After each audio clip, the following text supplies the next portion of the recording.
Let's go over all the external buttons and ports so you know exactly which does what when we get into the real world shooting demonstrations later in the course. I'm going to be talking about things like portraits and sports and landscape and video shooting. This is going to make a lot more sense if you know which button I'm referring to. I'll explain how the camera works out of the box. I'm also going to make suggestions throughout this course about button customization. The most important button on your camera is the shutter button. As on most cameras, this is a two-phase button, meaning it has two depths of activation. The first is a halfway depression that you are going to feel as a very subtle stop.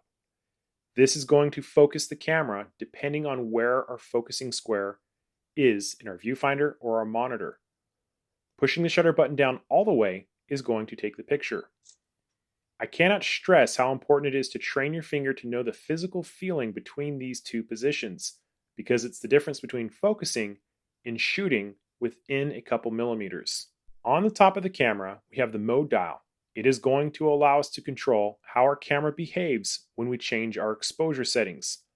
I'll demonstrate how this works in great detail later on in the exposure control lesson. In the middle of the mode dial, we have the locking button, which, if you push this into the camera body, prevents the mode dial from turning. Pressing it again will release it. Around the shutter button, we have this rotating wheel. This is your front dial. It will allow us to change our shutter speed and aperture depending on what mode we are shooting in. In the manual mode, on default, it is going to change your aperture. In the other modes, it will change your exposure compensation. We'll be talking much more about this a little later. On the back of the camera, there is a second wheel called the rear dial.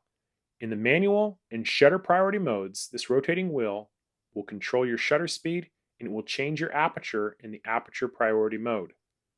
On the back of the camera, we have the directional pad, which can be pushed directionally, so up, down, left, or right, in order to navigate menu items or change the position of our focusing square.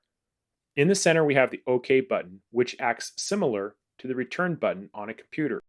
Close to where our right thumb would rest as we hold the camera is the FN1 button, which, when pressed, allows us to change the face detection mode using the rear control wheel and our focusing cluster using the front wheel. Behind the shutter button, we have the start-stop video record button in the function 2 button, which allows us to tweak the curves of our JPEGs, which is the highlights and the shadows. Something that I have found to be very useful is to customize the function 2 button to give me control of ISO and white balance. The way we set this up is we push and hold the function 2 button down and rotate the rear dial. On the bottom of the screen, you're going to see several options that we can use to customize this feature. Pick the third one and release. Now you're set up. And what this means is that if you tap this button once and release, you can change the ISO with the front wheel and the white balance with the back. This is how I shoot with the EM1 Mark II. It's a lot more straightforward for me. I feel more comfortable this way.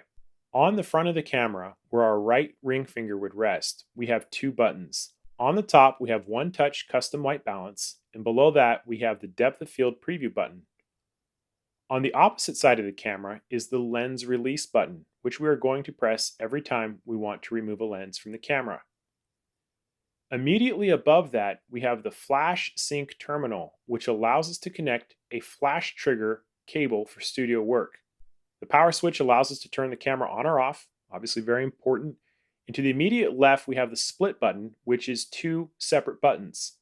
Pressing the top button allows us to change our HDR or bracketing settings with the front wheel and our drive modes with the back wheel.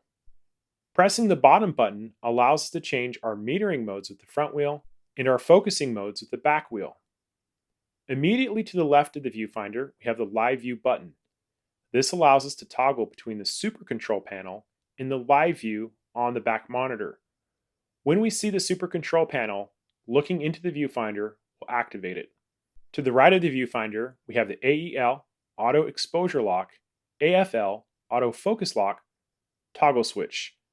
When the switch is pointing to 1 and we press this button, we will lock our exposure. When the switch is pointing to 2, followed by pressing the button, we can change the ISO with the back button. We can also customize this in a number of ways, which I will be explaining how to do in the menu section.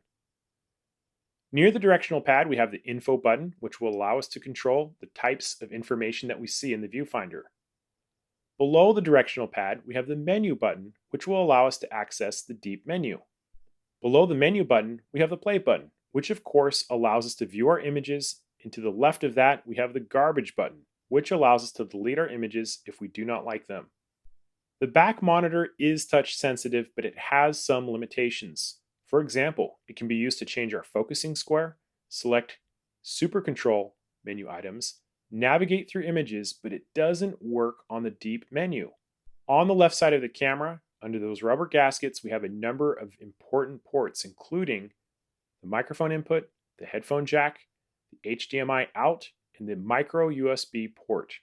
On the right-hand grip are the memory card slots, with the top being UHS 2 compatible and the bottom being UHS 1 compatible. The battery compartment opens on the bottom. We also have a gasket which needs to be removed when connecting our additional battery grip. And on the side of the grip, we have the remote terminal. Immediately above the viewfinder, we have the hot shoe, which is where we connect external flash units. And to the left of the viewfinder, we have the diopter adjustment, which allows us to tweak the focusing in the viewfinder if we wear prescription glasses.